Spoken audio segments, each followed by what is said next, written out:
was trying to get it right, and you merged the videos then. Okay, all right. But no, I could definitely see that. It's like it's different when you grew up, especially when I talk to other people. It's like like you said, case by case basis. So, all right, my next one.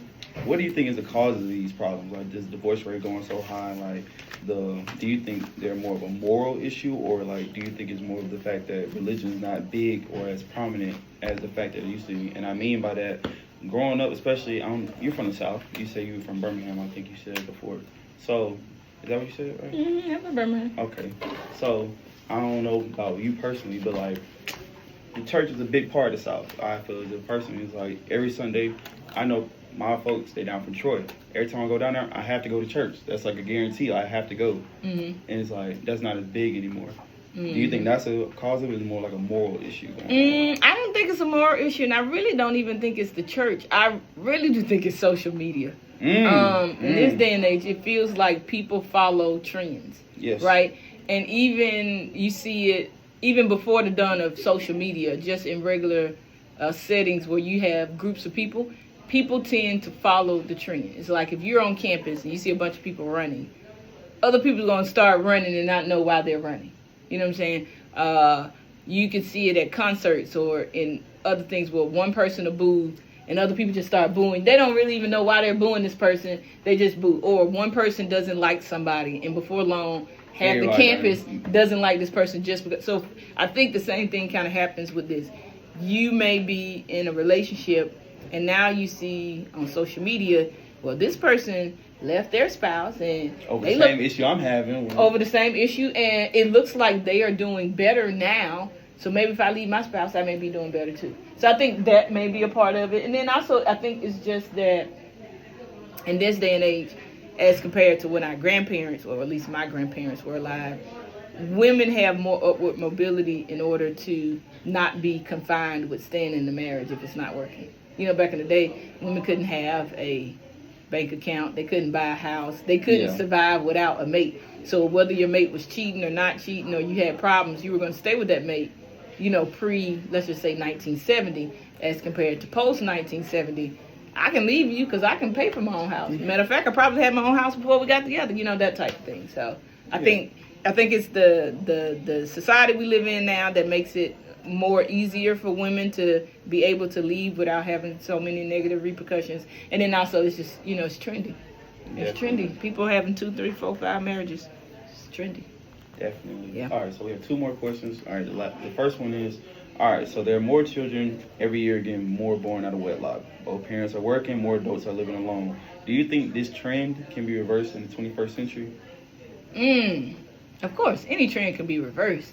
It's just how much effort is it going to take to reverse it, and are the people willing to make that effort to change it? I think it's I say the impact on that, it depends on, like you said, social media. Like, the idea of it could happen. I'm going to be honest, it could, because you got to think 21st century ends in, 2099?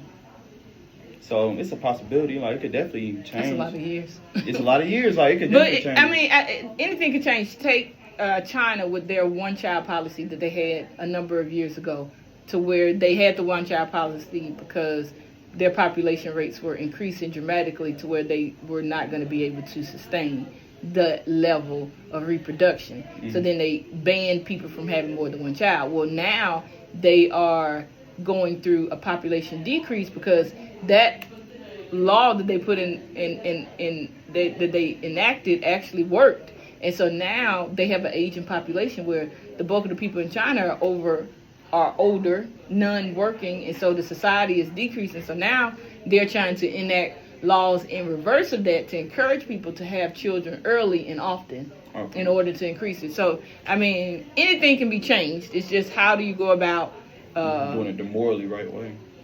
Well, yeah. I mean, but are they doing it immorally in China to now pay you to have a kid? Like, I'm gonna be honest, that's morally wrong because Is it really? So you telling me if the money wasn't involved, you wouldn't have a child?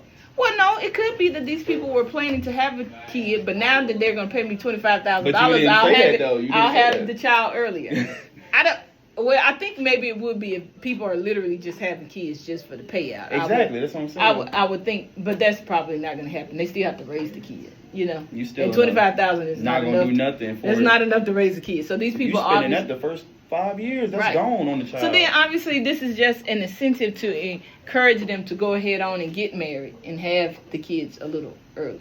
I ain't gonna lie. If they do that in America, black people gonna fall for Why it. it's gotta be black people? Because Any people. a lot of people are gonna People fall for in it. general. There you go. A lot of people are gonna fall for it. Yeah. I just personally believe Yeah. that black people are gonna be the main ones that's gonna fall for it, especially the people that live in the hood. But that's just me. All right, watch your stereotypes you throwing out there. What's your last question, mister? All right. Though there are nevertheless obstacles that we face in America because of race, what can and should be done by us, the African Americans, to solve some of the problems facing the nuclear family and marriage in our communities?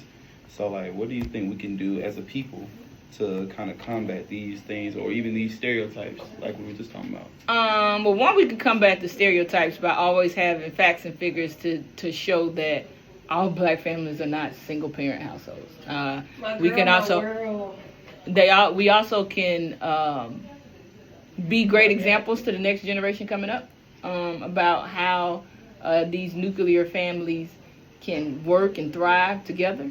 Yeah, and that's about it. And then we can encourage some of the people that may have started out as single parents that, you know, it's not the end. You can still create nuclear families in a non-traditional fashion that can be helpful to the community. I could definitely see that. Even the idea of, I know some people are so, even when you do go on social media, the idea of being a step parent, like, that's, you could create a real home environment that way. And I just seen real people genuinely step up in that role and become real fathers to people that weren't their own biological. And have a more fulfilling experience than they probably would have if they would have had the kids themselves. Exactly. So it's definitely, you definitely got a point right there. Yeah. All right, I appreciate you. You're welcome, sir. All right, even though we had to edit, I got to merge this. Hey.